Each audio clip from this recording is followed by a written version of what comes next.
গাছও কাটে না। তো আমার পিঠাটা দেখেন রান্না হয়ে গেছে, এখন নিব টেস্ট করার জন্য। আসসালামু আলাইকুম ভিউয়ার্স, আশা করি সবাই ভালো আছেন। আমি আল্লাহর মতো ভালো আছি। আজকে আমরা চুই পিঠা খাবো, আপনাদের একটু শেয়ার করলাম। তো শীতের দিনে যে কোনো পিঠাই খেতে ভালো লাগে, চুই পিঠাটা খেতেও ভালো লাগে। তো বাদালি গুড় দিয়ে আজকে পিঠাটা তৈরি হবে, তাই খাঁটি গরুর দুধও দিয়েছি। তো আপনারা কারা কারা চুই পিঠাটা খেতে পছন্দ করেন কমেন্টস করে জানাবেন। আমার কাছে মোটামুটি ভালোই লাগে, খারাপ লাগে না।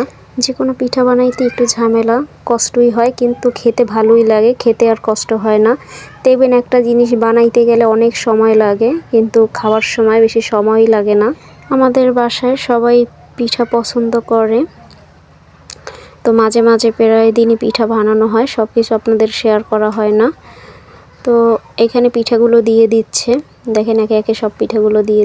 এখানে যদি রস দিয়ে পিঠাটা তৈরি করতাম খেতে ভারী মজা লাগতো, কিন্তু দুর্ভাগ্যবশত আমাদের এলাকায় তেমন রস পাওয়া যায় না, তেমন কেউ গাছও কাটে না। তো আমার পিঠাটা দেখেন রান্না হয়ে গেছে, এখন নিব টেস্ট করার জন্য কীরকম হয়েছে খেতে। তো মাশাল্লাহ ভালোই হয়েছে খেতে। আমার ভিডিও অনেকেই দেখেন, কিন্তু লাইক কমেন্ট শেয়ার কেউ করেন না, এর জন্য খারাপ লাগে। তো যাই হোক, আজকের ভিডিওটা এই পর্যন্তই। সবাই ভালো থাকবেন, সুস্থ থাকবেন। আল্লাহ হাফেজ।